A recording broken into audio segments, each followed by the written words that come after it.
Hello बच्चों, नमस्कार। आज हम हिंदी शिक्षण में हमारा जो पाठ्य योजना का टॉपिक चला, पाठ्य योजना बनाना सीख रहे थे हिंदी शिक्षण में।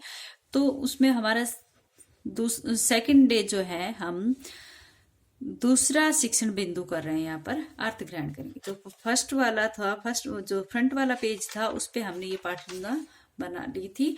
और अब आज हम दूसरे पृष्ठ पर पहुंचते हैं। तो वहां पर सबसे पहले हमारा शिक्षण उद्देश्य आता है अर्थ ग्रहण। अर्थ ग्रहण, ठीक है।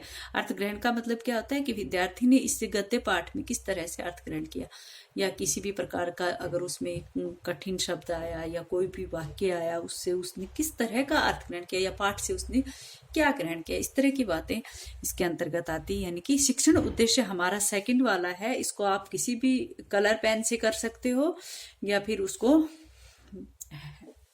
हेडिंग के रूप में लिख सकते हो। इसके नीचे आप अंडरलाइन कर सकते हो, या फिर आप उसको इसके लिए पेन चेंज कर सकते हो। तो यहाँ पर जो जो आपके शिक्षण उद्देश्य है, वो दूसरा वाला शिक्षण उद्देश्य आपका यहाँ पर होगा अर्थ ग्रहण, और उससे नेक्स्ट होगा अभिव्यक्ति, तीसरा वाला, चौथा वाला कुशलात्मक, और पांचवा अभिरुचि, और छठा होगा अभिवृद्धि। ठीक है।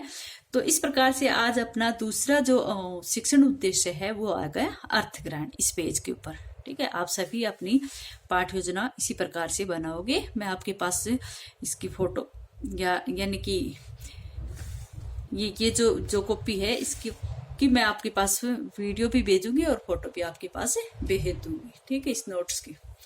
तो यहाँ पर अर्थ ग्रहण जो है उसके सामने हम लिखेंगे कि विद्यार्थी छोटा जादूगर, यानी कि इस लड़की का जो छोटा जादूगर प्रकरण था, आपका हो सकता है कि कोई और दूसरा प्रकरण हो, तो आप अपने प्रकरण का नाम यहाँ पर लिखोगे।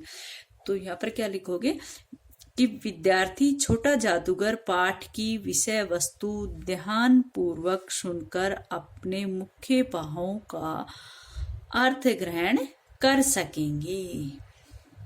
विद्यार्थी क्या कर रहे हैं कि छोटा जादूगर, हो सकता है कि आपके पाठ का नाम हो मिठाई वाला, तो आप यहाँ पर क्या लिखोगे कि विद्यार्थी मिठाई वाला पाठ की विषय वस्तु ध्यान पूर्वक सुनकर अपने मुख्य बाहों को अर्थ ग्रहण कर सकेंगे। फिर इसी अर्थ ग्रहण में नीचे आएगा कि सुनकर अर्थ ग्रहण करना। अर्थ ग्रहण दो प्रकार से हो रहा है, एक तो सुनकर और एक पढ़कर। दो प्रकार से बच्चे यहाँ पर गद्य पाठ में अर्थ ग्रहण कर रहे हैं। तो पहला है सुनकर अर्थ ग्रहण करना। और सुनकर अर्थ ग्रहण के सामने आप क्या लिखोगे कि विद्यार्थी शब्दों के उतार चढ़ाव के साथ विषय वस्तु का वाचन कर सकेंगे। विद्यार्थी जो है, विद्यार्थी सुनकर अर्थ ग्रहण, विद्यार्थी शब्दों के उतार चढ़ाव के साथ विषय वस्तु का वाचन कर सकेंगे। यहाँ पर बच्चे क्या करें, जैसे भी उन्होंने सुना था वहां पर, उस सुनने के बाद उन्होंने उस पाठ को क्या किया, उस पाठ का अर्थ ग्रहण कर लिया। और अर्थ ग्रहण कर लिया तो उसका मतलब क्या है कि वो जो भी स्वरों के उतार चढ़ाव वहां पर होते हैं उससे विषय वस्तु का वाचन कर सकेंगे अर्थ ग्रहण में। नेक्स्ट है इसी में अर्थ ग्रहण में पढ़कर अर्थ ग्रहण करना। पढ़कर अर्थ ग्रहण करना। विद्यार्थी, इसके सामने लिखोगे कि विद्यार्थी छोटा जादूगर पाठ की विषय वस्तु के भावार्थ से अर्थ ग्रहण कर सकेंगे। छोटा जादूगर जो इनका प्रकरण है, उस पाठ की विषय वस्तु के भावार्थ से अर्थ ग्रहण कर सकेंगे। ये किसके सामने आएगा, सेकंड वाला जो पढ़कर अर्थ ग्रहण करने वाला था उसके सामने आएगा। ठीक है।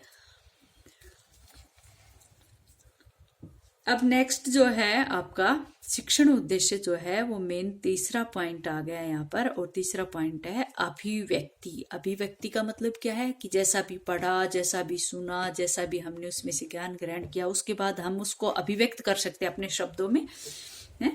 उस जो भी विषय वस्तु को हमने सुना या पढ़ा उसको हम अभिव्यक्त करेंगे। ये शिक्षण उद्देश्य बालक के अंतर्गत होता है कि वह अभिव्यक्त कर सकता है। और अभिव्यक्ति कर सकता है तो किस प्रकार का अपेक्षित व्यवहारगत परिवर्तन बालक में पाते हैं। तो अभिव्यक्ति के सामने हम अपेक्षित व्यवहारगत परिवर्तन में लिखेंगे कि विद्यार्थी छोटा जादूगर पाठ की विषय वस्तु ध्यान पूर्वक सुनकर शुद्ध उच्चारण, उतार चढ़ाव पूर्वक उचित गति से अभिव्यक्त कर सकेंगे। क्या क्या कर रहे हैं विद्यार्थी कि जो भी पाठ की विषय वस्तु है उसको ध्यान पूर्वक सुनकर शुद्ध उच्चारण, उतार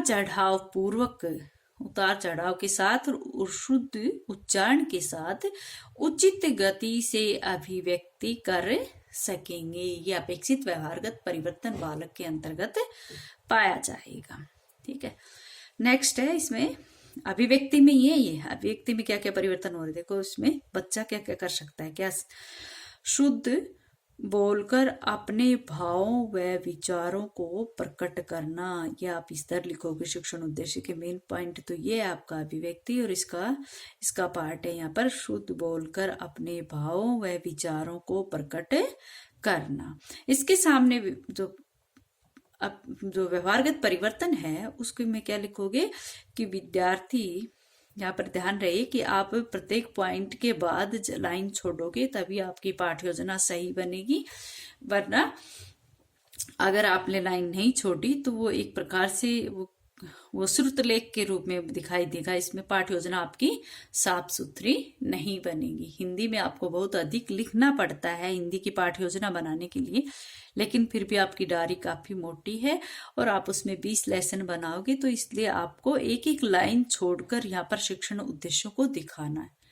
ठीक है, तो शुद्ध बोलकर अपने भावों व विचारों को प्रकट करना, इसके सामने आप लिखोगे, यहाँ पर एक लाइन छोड़ रखी है, लिखोगे कि विद्यार्थी उपयुक्त स्थानों पर विराम चिन्हों का प्रयोग करेंगे। जहां जहां पर आवश्यकता होगी वहां पर वो विराम चिन्हों का प्रयोग करेगा। भाई वो अभिव्यक्ति दे रहा है तो वो नॉन स्टॉप बोले ही थोड़ी जाएगा, वो कहीं ना कहीं तो क्या करेगा, विराम चिन्हों का थोड़ा कहीं पर कम रुकेगा, कहीं पर ज्यादा रुकेगा, कहीं पर अल्प विराम का प्रयोग करेगा, कहीं पर पूर्ण विराम का प्रयोग करते हुए विद्यार्थी अभिव्यक्ति देगा। ठीक है, अब इस अभिव्यक्ति में ही जो दूसरा पॉइंट है वो है शुद्ध लिख कर विचार अभिव्यक्त करना। यहां पर तो बोलकर था, विराम चिन्ह कहां पर प्रयोग कर रहा है, बोलकर कर रहा है, और यहां पर लिख कर करेगा। देखो, शुद्ध लिख कर विचार अभिव्यक्त करना, और इसके अंतर्गत व्यवहारगत परिवर्तन क्या होगा कि विद्यार्थी सुंदर लेख लिख सकने का कौशल अर्जित कर सकेंगे। विद्यार्थी सुंदर लेख लिख सकने का कौशल अर्जित कर सकेंगे। क्या कर रहे हैं यहाँ पर विद्यार्थी, शुद्ध लिख कर अभिव्यक्ति दे रहे हैं ना, तो यहाँ पर बच्चे लिख कर भी अपनी अभिव्यक्ति प्रेजेंट कर सकते हैं। ठीक है, नेक्स्ट है कौशलात्मक जो आपका शिक्षण उद्देश्य है वो हिंदी में बहुत कम पाया जाता है, लेकिन यहाँ पर कौशलात्मक गद्य शिक्षण में दे रखा है। तो ये क्या है, कौशलात्मक, यानी कि मेन जो आपका शिक्षण उद्देश्य चल रहा है वो चल रहा है चौथा पॉइंट चल रहा है यहाँ पर, मेन पॉइंट कौशलात्मक। पहला था ज्ञानात्मक, दूसरा अर्थग्रहण, तीसरा था अभिव्यक्ति, और चौथा शिक्षण उद्देश्य आपका कौशलात्मक। ठीक है, तो कौशलात्मक में क्या करेंगे, हाँ, बच्चे में किसी भी कार्य को करने का कौशल या उसमें किसी भी कार्य की करने की जो दक्षता है वो उसके अंतर्गत आती है। तो भाई हमारा शिक्षण उद्देश्य क्या था यहाँ पर, कौशलात्मक, और पाठ योजना के यानी कि पाठ के माध्यम से हमने बच्चे में क्या कौशल विकसित किया या क्या परिवर्तन किया वो देखो।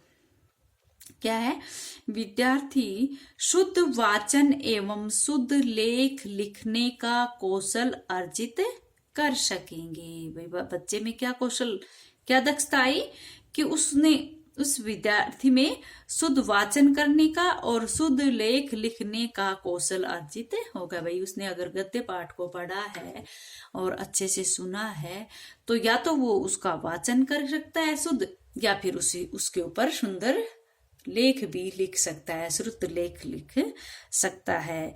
ये दोनों ही प्रकार के कौशल उस विद्यार्थी में विकसित हो जाते हैं। ठीक है, अब आ जाओ नेक्स्ट पॉइंट पर, और नेक्स्ट है 5वां पॉइंट। यहाँ पर 5वां शिक्षण उद्देश्य जो आपका मेन शिक्षण उद्देश्य मेन पॉइंट जो चल रहा था वो है अभिव्यक्ति। ध्यान रहे कि इनको आप या तो अलग पेन से लिखें या अंडरलाइन करके लिखें या फिर मोटी राइटिंग में लिखे, भाई किसी भी तरह से आप इसको दिखाओगे। ठीक है, तो ये आपका पांचवा शिक्षण उद्देश्य चल रहा है कि भाई आपका हिंदी गद्य पाठ को पढ़ने से बच्चे की अभिरुचियात्मक बोलते हैं या अभिरुचि शिक्षण उद्देश्य के इसमें क्या आएगा, अभिरुचियात्मक बोलते हैं इसको। तो अभिरुचियात्मक में क्या आएगा कि विद्यार्थी गद्य साहित्य के विषय में रुचि उत्पन्न कर सकेंगे। यहाँ पर रुचि की बात कही गई ना, रुचात्मक कौशल विकसित हो रहा है, सॉरी अभिरुचि यानी कि रुचात्मक शिक्षण उद्देश्य है। तो इसमें हम बालक में क्या परिवर्तन कर पाएंगे कि विद्यार्थी गद्य साहित्य के विषय में रुचि उत्पन्न कर सकेंगे। भाई हमने एक पाठ उसको पढ़ाने का क्या महत्व है यहाँ पर, तो यहाँ पर ये कहा जाएगा कि बच्चे में इस प्रकार की रुचियां विकसित होंगी, इस प्रकार की अभिरुचि, उस बालक की स्वयं की रुचि जो है उसको अभिरुचि कहा गया। तो स्वयं की अभिरुचि जो है वो किस में विकसित हो रही है, गद्य साहित्य पढ़ाया तो उस गद्य साहित्य में उस बच्चे की रुचि उत्पन्न हो रही है। ठीक है, और नेक्स्ट है इसमें 2, चलो आगे कल करवाएंगे।